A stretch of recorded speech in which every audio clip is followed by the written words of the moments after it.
Greetings, everybody, and welcome to the Called2B Podcast, where we seek to empower everyday believers to discover and live out their authentic calling in Christ. I'm Reverend Dr. Travis Guzzi. I'm a pastor as well as an ICF certified life and executive coach and a Gallup strengths coach. And it is great having all of our listening and viewing audience joining us for this latest edition of the Called2B Podcast. And as always, we want to welcome into studio our co-hosts who are with us, the terrific Trish Freshwater and the Rev Kev, Pastor Kevin Scott. Welcome to the Called2B studios. It's good. It's great to be here. I had my first moment of like pseudo celebrity the other day. This actually happened. Yeah. So I was talking with somebody at another church, and they were like, "Are you the Rev Kev?" And I was like, I guess I am. And what I said was like, Travis came up with that, and like the only reason that it stuck is because he won't stop. So the word is getting out. You have the Rev Kev on the show. So I guess we could blast that on Facebook for you. We should make shirts, Rev Kev, with like glasses and a grumpy face, Rev Kev. Yeah, well, when we start doing merch at some point with the podcast, we'll get our own shirts and everything. And Rev Kev says soulmates don't exist. Sorry. By the way, we got some really good response on those shorts that we did for YouTube Shorts and for TikTok. And, it's so we're hoping to get more of those coming out as we get going. Yeah. We're learning along the way. That's right. Wonderful. Yeah. Well, hey, to get us rolling for today, why don't we go ahead and get started? Trish, would you set us up what we're going to be focused on the podcast today? Sure. Today, we are going to talk about ways to explore the importance of caring for your spiritual life and looking closer at how you can embrace that and use it to help empower yourself to help others in this world. That's right. Yeah, and this is the beginning of a new series that we're going to be taking a look at called Empowered for Life. So we really want to do a 4-part series taking a look at how do we empower ourselves for our calling, heart, soul, mind, body. But today, we're going to start really kind of with that spiritual. But before we do, just to kind of get us started today, it's 2023. How is the new year going for you guys? I know we're into February now. We're past kind of the initial celebrations and the New Year resolutions. If we were to take just kind of an emotional, spiritual assessment of your life today, how are you doing? That's a great question.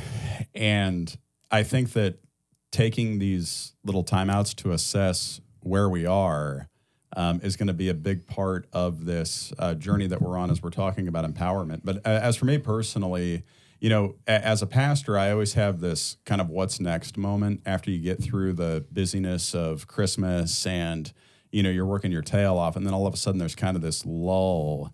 And it's not a depression necessarily, but it's kind of you have to adjust. Well, you're coming off a high. Yeah, exactly. So you have to adjust. And sometimes that isn't a pretty picture because then you look at, okay, while I was doing all of this, maybe what was I neglecting or what was I not taking care of as much? And I think that can fit into just about anything, heart, your mind, your body, your family, any of those things. So I'm trying to figure that out now. Yeah. That's kind of where I'm at. So Trish, what about you? Where are you at? I am, the first thing that came to mind is going way back in time to when my kids were little and the little engine that could. Yeah. Doing a lot I think I can.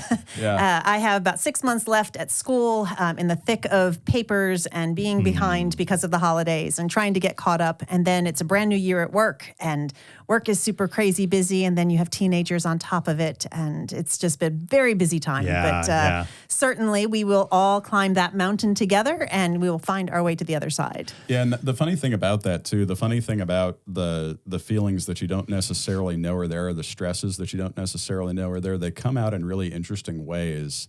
The other night I was watching the movie The Land Before Time with my kids, if you remember that one. Yeah. Yes. And like right in the middle of it, I just like started like bawling. And my wife looks over at me and she's like, "Honey, are you okay?" And I'm like, "Littlefoot lost his mom. It's so sad. I can't handle it." It's so sad. Like it is the saddest. And even Bear's looking over at me and he's 4 and he's going, "Dad, what's wrong with you?" Well, that's okay. As long as it's not commercials. Because, no. My kids can't watch TV with me. That's an intense movie. It's it brought out the feels. It really did. Well, I know for me, coming back from Christmas, we had a wonderful Christmas time. We go out to Idaho, and Kendall and his girlfriend came up, had a great time. But, coming back, I almost dread coming back from vacation because I know how many emails are going to be waiting for me. Oh my and gosh. all the projects that are waiting for me. Horrible. Yeah. And it sounds like, Trish, you're feeling this, Kevin, for all of us, I think it's easy to feel this overwhelming sense of being overworked and overwhelmed.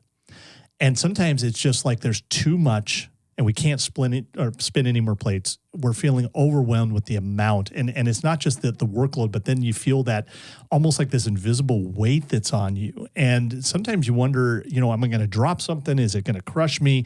And it can get a little overwhelming at times for all of us. Yeah, absolutely. And I think that feeling of being overwhelmed comes from a pretty unhealthy place, actually. I think it comes from a place of anxiety and a place of fear, and we kind of do it to ourselves, Yeah.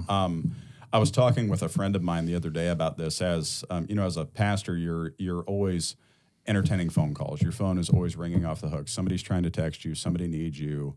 And I was talking to a pastor friend of mine, and I said, I'm legitimately scared that like one of these days I'm going to be like putting my daughter into the car or something, and the phone's going to go off, and I'm going to have to answer it, and then I'm going to like leave her unbuckled or do something stupid like that, and it's a real concern. And he brought up a really good point. He said, all this is really driven by fear. You're afraid that if you don't answer the call, what's going to happen? You're going to make somebody mad, or you're going to do this. But then think about what could go wrong if you do answer it. You could neglect those things that are around you, and so then you have to make a conscious choice to say, you're not going to be driven by fear necessarily. Does that make sense? Yeah. Where like the anxiety is kind of what's driving that burden of feeling overwhelmed, when just the need to stop and take a time out and assess is just as important. I mean, that's really, and what happens if you don't do that is kind of what I'm saying. What's the consequence of that? Yeah. It's not good. So. Yeah. Well, and it's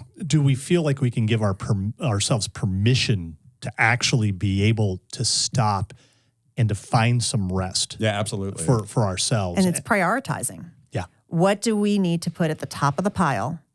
And is it okay to let some of those things fall down on the bottom, which I think naturally leads to our conversation today in talking about our spiritual life, in that we need to prioritize that, because when we do prioritize that spiritual life, everything else kind of falls together. Yeah. Amen, sister. Yeah. And we're called to do that. There's a scriptural mandate, something called Sabbath rest that God calls us to do. We're reminded of these words of Exodus 20, 8 through 11, in which we hear, "Remember the Sabbath day and keep it holy.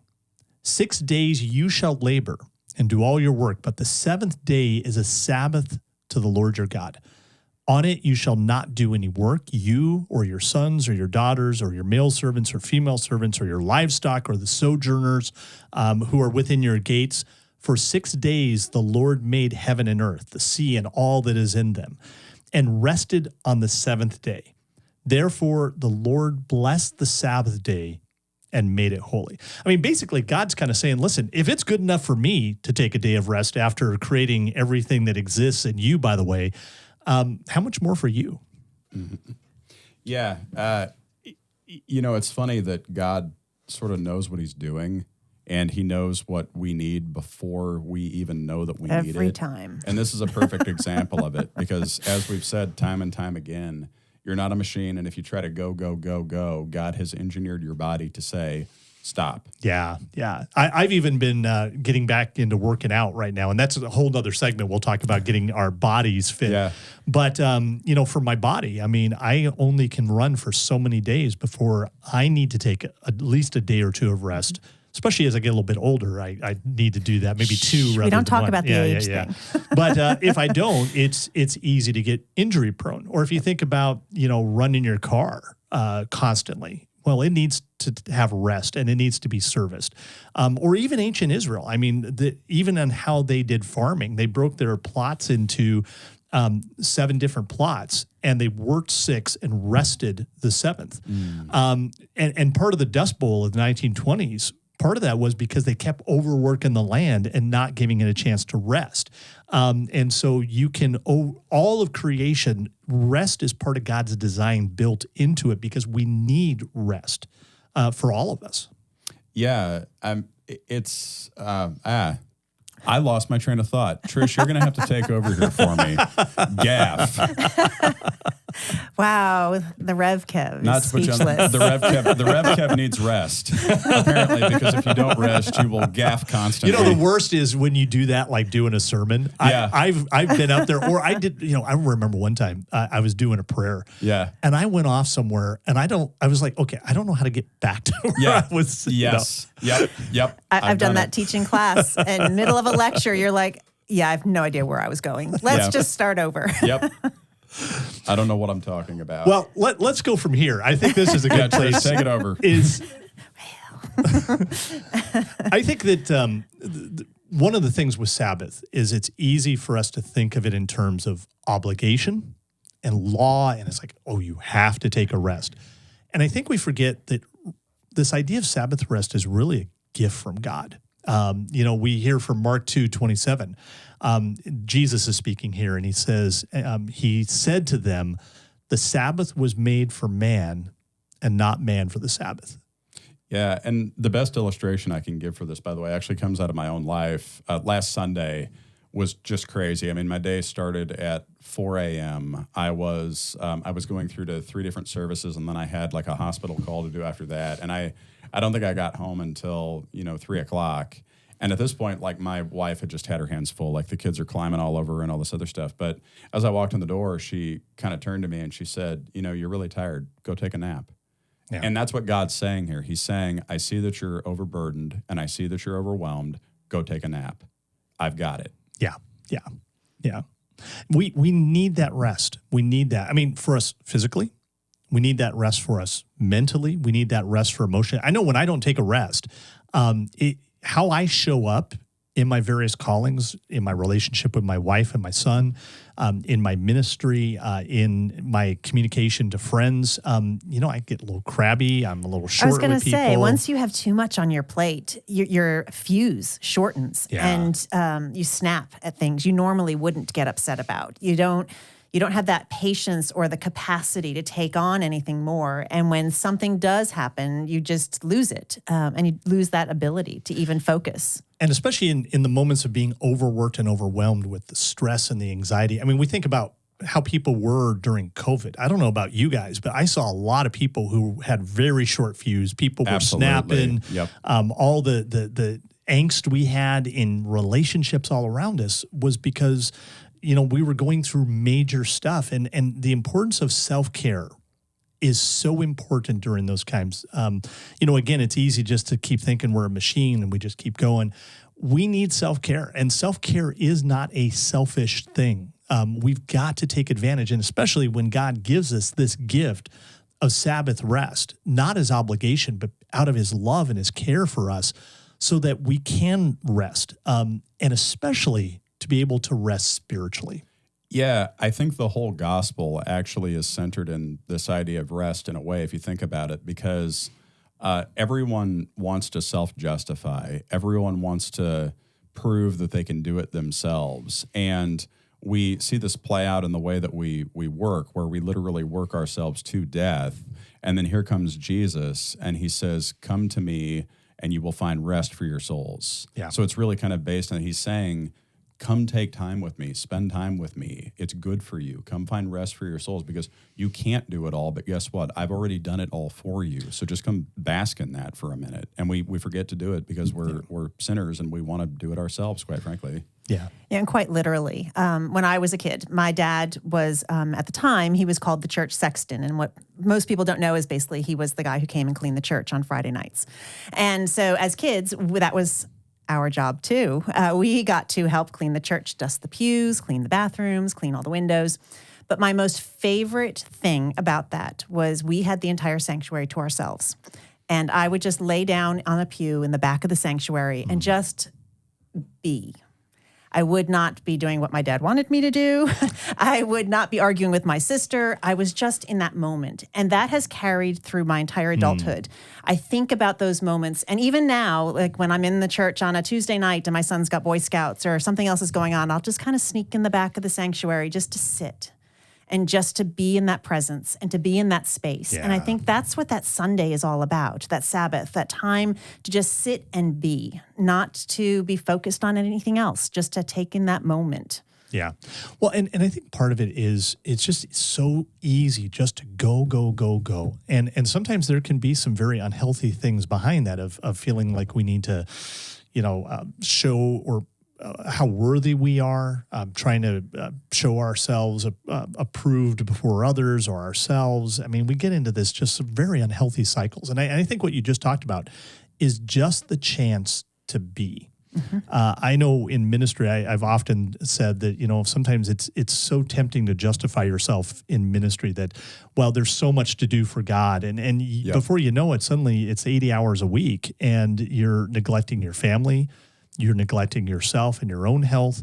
And it's easy to get so focused on the work of the Lord that you forget the Lord of the work. Yeah. You forget your relationship with Jesus and your need to simply stop and to be with him. Yeah, and Trish, I really appreciated what you pointed out about spending time in the presence and just being, because I think in our current day and age, something that we've really lost an appreciation for is silence. Yeah. Mm-hmm. There's so many different conversations going on around us, and at any given point, I might have music playing and TV going, and I might be reading a book, and and all these other things. But it's kind of funny. Children actually have a way of reminding you of just how much you miss silence, because now you never get it. And if I want it, I have to get in a car and drive around. But it's actually, that's something that the ancient monks and mystics kind of understood this, that it's in those moments of silence that God tends to reveal himself.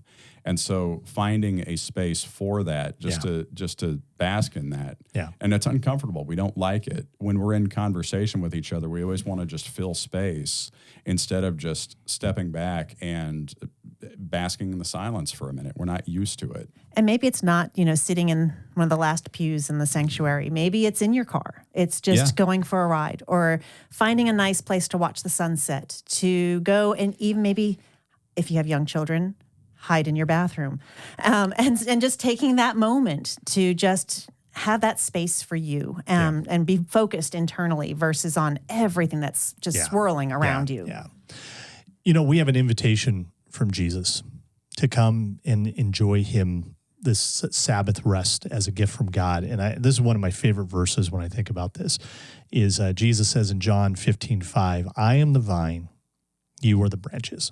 Whoever abides in me and I in him, it is they that bear much fruit. And apart from me, you can do nothing.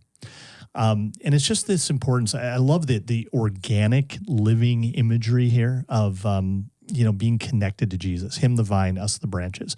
And I kind of think about my wife likes flowers, but at the same token, if you really think too long about flowers, you're offering something that looks beautiful and it looks alive, but in fact, it's actually dead. And sometimes it takes a long time for that death to eventually happen, which it always does. Within about 4 days to a week, no matter how much food coloring and how much sugar you put in there or plant food, eventually those flowers are going to die. They'll wilt, the leaves will fall off, the flowers will fall off, the petals. But even when they are at their most beautiful, they're already in a state of death. Yeah. And we can, for a long time, look healthy. We can do a lot. But when we're disconnected from Jesus and we're not taking that Sabbath rest to find life in him and simply, as you talked about, be in him rather than so focused on our doing, we can go through life kind of like the living dead in a lot of ways. We look alive, but we're missing that within our spirits. Walking through the motions. I found that to be so true in my own life. Anytime anything falls out of whack, it's almost comical. Like, let's just take finances, for example. Let's say I look at that. Where my brain goes is, well, my finances are out of whack. I need to come up with a new spreadsheet, and I need to come up with a new system, and I need to watch Dave Ramsey until I'm blue in the face, and I need to do the money makeover, which is not a bad idea. I mean, it's a brilliant system, actually. But I need to do all this stuff, and then I'm forgetting the most important piece, which is I'm not spending time with Jesus. Right. That's the most important thing. That's foundational to all of this. And unless you have that, it has this ripple effect in your life where your relationships start to fall apart, your money, even things that don't necessarily seem connected. It all comes back to him in some way. Yeah. And so if the foundation is knocked out from it, of course, this other stuff is going to, it might look good for a while, as you said, but eventually it's going to wilt. Yeah, exactly.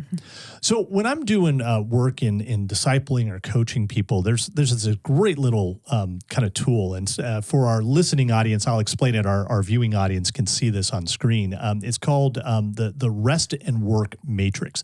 And if you imagine a half circle, and there's a pendulum that kind of goes between this idea of rest and work.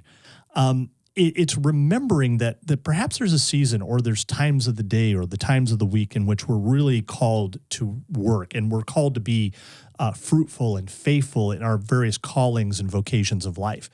But we've got to remember that we have to allow that pendulum to naturally swing. There's already a gravitational pull to a pendulum.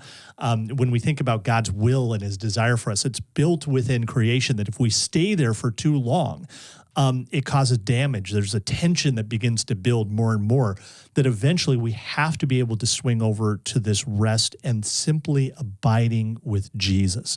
And in order for us to be as fruitful and faithful in those callings, we've got to take that time that he gives to us and he calls us to. Yeah, and you can only hang out in one section of this for so long. And this is the weirdest connection, and I'm sorry about this, but that's okay. So I really like dogs. I love dogs. But one of the most interesting breeds that's out there is a greyhound. And the reason for it is because this is the fastest dog that we know of.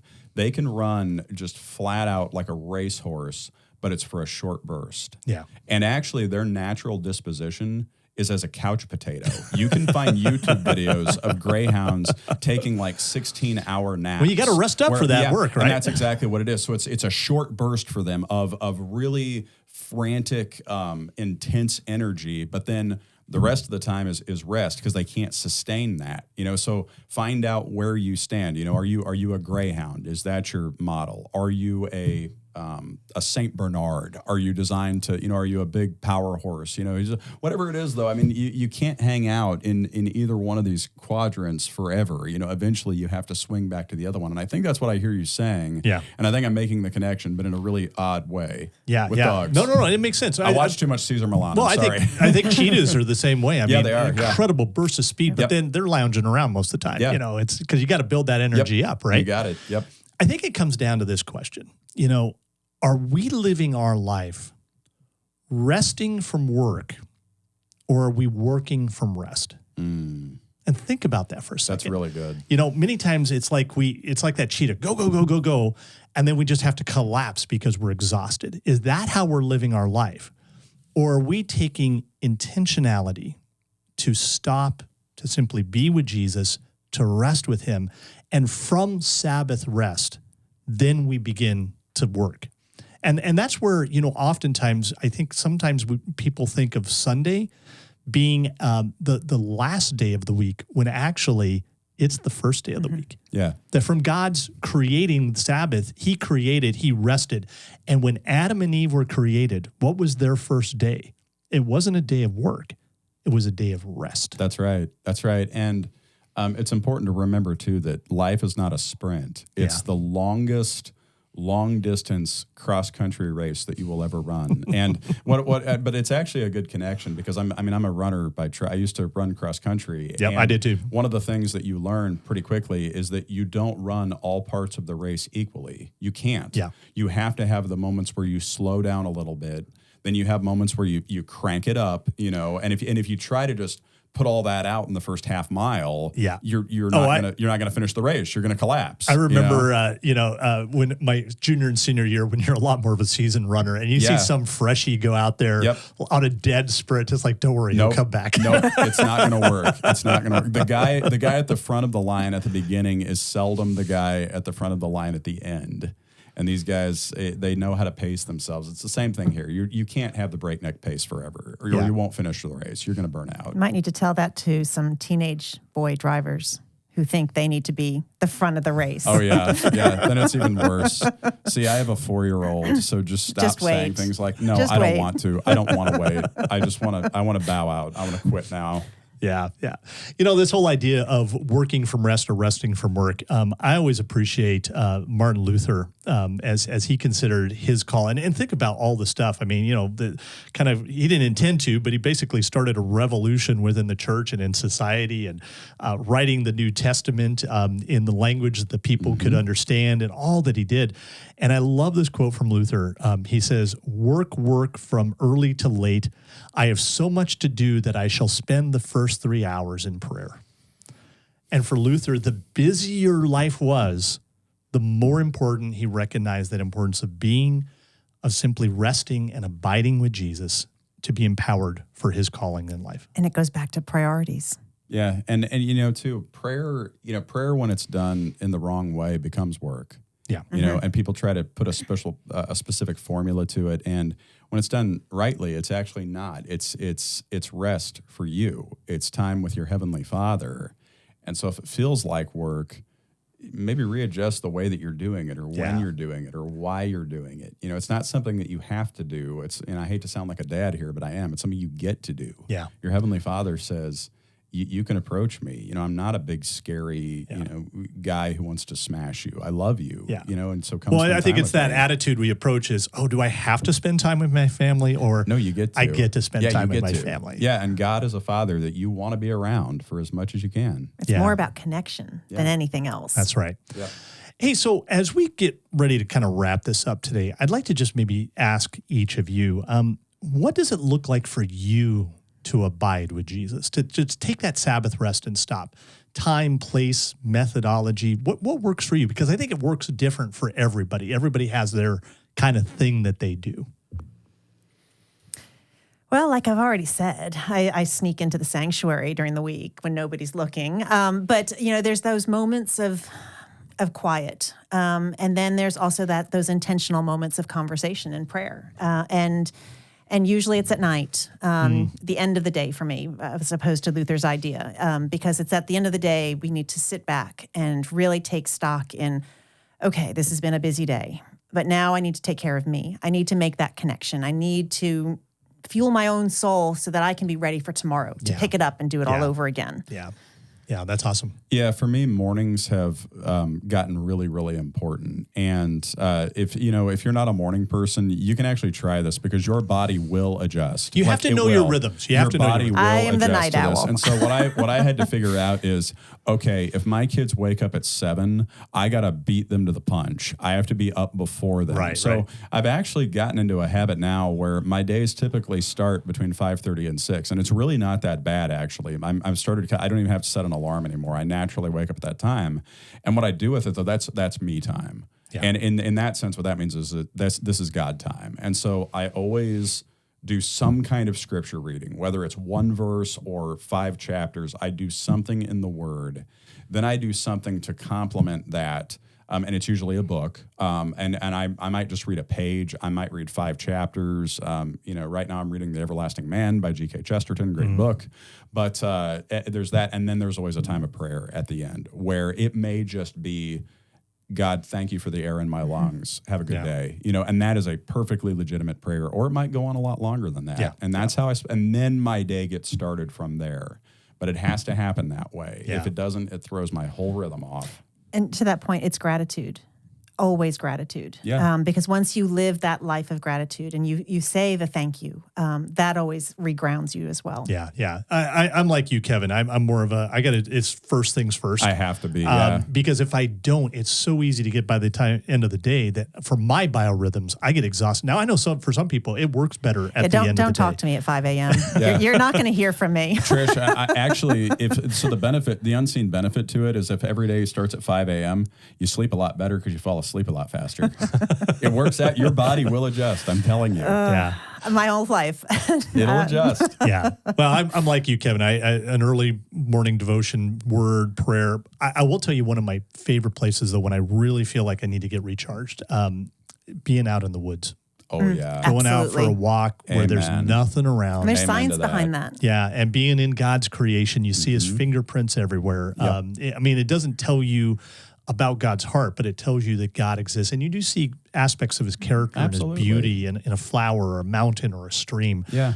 It just reconnects me. Yeah, yeah. And we think about Jesus. He even Jesus went away to solitary places. He did. To reconnect with his Father. Absolutely. Yeah. Yeah.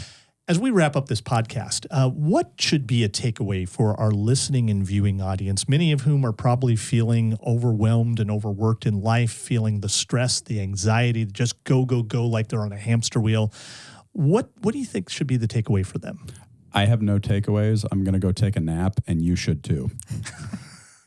That's my takeaway. And to that end, be intentional. In your napping. You have to make the time. And you have to be intentional about it, and you have to make it a priority, because if you don't, everything else is going to be like that tsunami wave, and it's going to continue to crash over top of you, and you will never find that peace. You will never make that connection, and your spirituality will suffer because you're not paying attention to it. Yeah.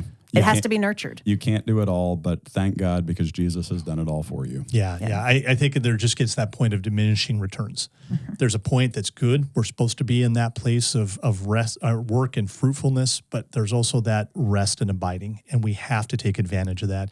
And when we do, God has an amazing way of not only refreshing you and empowering you, but multiplying your time, your efforts. You actually can do more, sometimes by doing a little bit less. Yep, absolutely.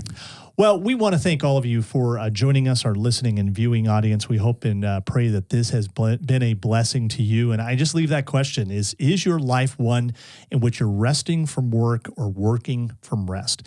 God wants you to make Sabbath rest, time with him, important, because he wants to meet you in that, to refuel you, to refresh you, to empower you for your different callings in life. Now, sometimes it's hard to make that a priority. It's hard to figure out where in our schedule, what do we say yes to, what do we say no to, so that we can make sure that it's not something that gets taken away in the urgency of life, but it really becomes this bedrock of which we build our life on. If you're struggling with that, I'd like to encourage you to reach out to me.